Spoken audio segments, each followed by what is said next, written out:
Today, it is my honor to introduce to you a very special faculty member. He and his team built the world's first campus-wide wireless network that was the precursor to modern Wi-Fi. His heart is truly in the network, having served as the INI's first director in 1989. He will always be near to our hearts. Alex Hills is a distinguished service professor of engineering and public policy and electrical and computer engineering. He is author of a book about the Wireless Andrew Project titled Wi-Fi and the Bad Boys of Radio. He also served as Carnegie Mellon's Vice Provost and Chief Information Officer.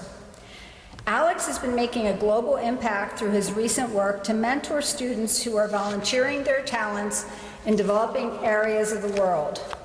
While some aspire to change the world, Alex is actually doing it. And he inspires others to make the world better through the use of technology.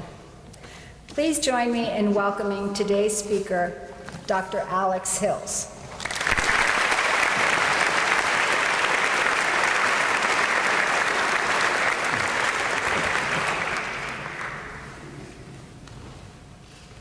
Thanks, Dina, and thanks for inviting me.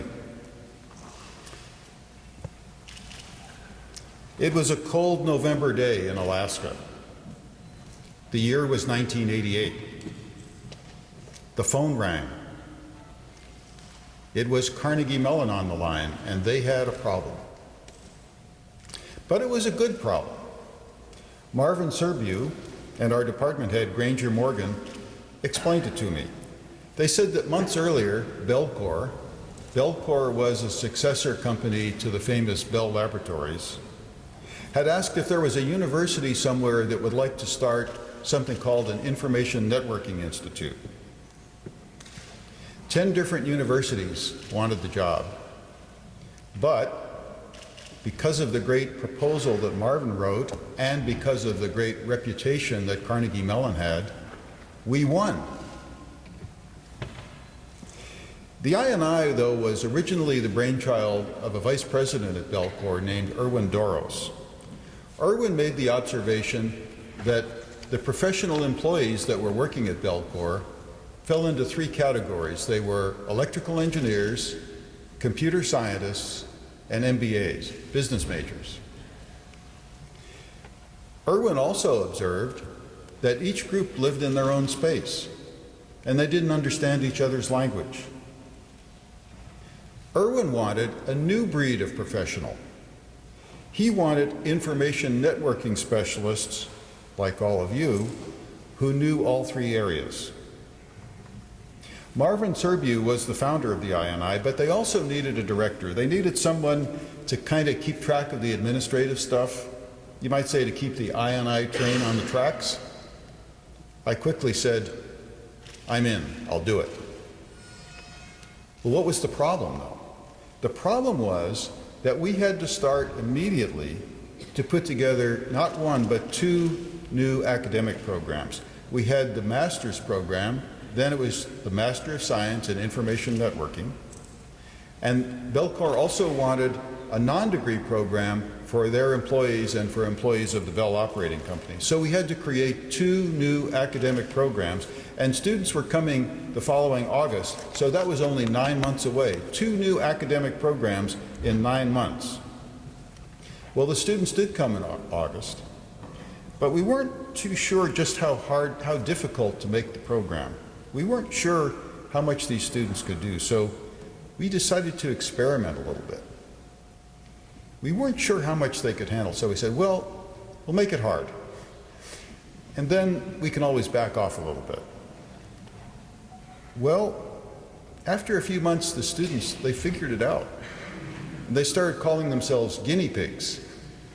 Guinea spelled G-I-N-I, guinea pigs. Well, the students in that first class, that was MS1, they worked hard, and they graduated in 1990, 25 years ago this year. All of them graduated. There were 24 of them, all from the United States. As you just heard, your class has 128 graduating students. and you're from 16 countries around the world. Certainly under Dina's leadership, I&I really has come a long way, and Marvin and I were just commenting on that as Dina was speaking. Well, you know, our vision for information networking back then in the late 80s is sort of captured by what you have in your pocket on your smartphone. Our vision back then was instant access to friends, colleagues, and information anywhere in the world using images, text, voice, video, you name it. We talked about anytime, anywhere. It was pretty radical.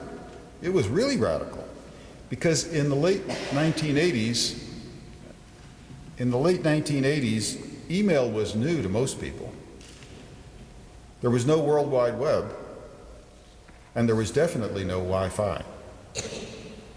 So a few years later, it was 1993, we started working on what we called a wireless testbed. It was just a very small project. And it was for some of our researchers, especially in computer science, who were working in the area of what they called mobile computing. The idea was computers small enough. Computers were big and clunky then, right? I mean, you couldn't carry them around. But the vision was computers that were small enough that they could be easily carried around and that they'd always be connected to the internet. As Dina said, that little wireless testbed is what we now call Wireless Andrew, and within a year or so, it became the first big Wi-Fi network. Well, that first wireless network, as I said, it was really built for our researchers, only for our researchers. And we didn't really want it to get overloaded with a lot of other people because it was running at the blazing speed of 1 megabit per second. That was the first thing. We didn't really know how much capacity it had. So in order to protect the researchers, we put in some password protection so there wouldn't be other people on the network. And students would come to my office and they'd say, how can I get on the network? And I'd give them the bad news. Sorry, not now. But what I forgot was that Carnegie Mellon students are smart. They figured out how to hack their way onto the network. So it wasn't too long and we discovered we had more students on there than researchers. That was when I realized that we were onto something big, because what was really just a little research project, in our view, clearly was the future. Students are the future. These students saw the future, and they wanted to be on that wireless network. Well, I want to add my congratulations to all of you. As new I&I graduates, you've certainly done very well. You've worked hard, first just to get to Carnegie Mellon, and then to actually pass all these challenging courses, like I think I heard operating systems mentioned earlier. And congratulations to your families, your friends, and all of those who have supported you to reach this goal. And now you have exciting careers ahead. In a way, you're right where we were back in the late 1980s. You can only imagine the new technologies that you might help to create. But I'd also like to ask you to think a little bit, not only about your career, but also about how you can use your talent and your new skills to help others. In other words, how to give back a little. And think about how information networking can help people. David Brooks has a new book called The Road to Character. In this book, he talks about two kinds of virtues. The first ones are the resume virtues. They're the ones that you list on your resume and the ones that help you find a job. But the other virtues are eulogy virtues. They're the ones that determine how people will remember you. They're the ones at the core of your being, whether you're brave, honest, kind, or faithful. Deep down, what kind of a person are you? You know, graduation speakers often advise new graduates by saying things like, you're special, follow your passion, be true to yourself. In other words, find your direction by looking inward. I would suggest the opposite. I ask you to look outward. Look around and see what people need. How can you use your talents to help others, even if nobody's willing to pay money for your work? The great psychologist Erich Fromm wrote that service to others is the only road to true happiness. And there was at least one I&I alum that discovered the truth in that. Shortly after she graduated from the I&I in 2008, Adrienne White volunteered. She volunteered to go to the West African nation of Ghana to help a small, up-and-coming university there. It was a university that had a vision to provide a really high-quality education to students in Africa, which is unusual in Africa. But they were doing well. They'd been in business for a couple years. They were very successful by every measure, but they had a problem, and the problem was they did not yet have a student information system, information networking. They did not yet have a system to keep track of grades and graduation requirements and things like that. So Adrienne went there with her friend, another Carnegie Mellon alum, and by the time they left, they had solved the problem. Adrienne later said that although her work had an impact on Ghana, the greater impact was on Adrienne's life. In a way, Adrienne had discovered 3 words that also happened to be the motto or the slogan of the Rotary clubs. The 3 words are service above self. I recommend those 3 words to you, service above self.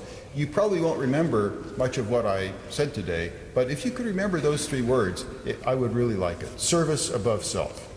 Well, your hard work and a little good luck have helped you arrive at this day, and I know you'll be successful in your career, but I hope you'll also devote some time to service to others and find out what the world needs you to do.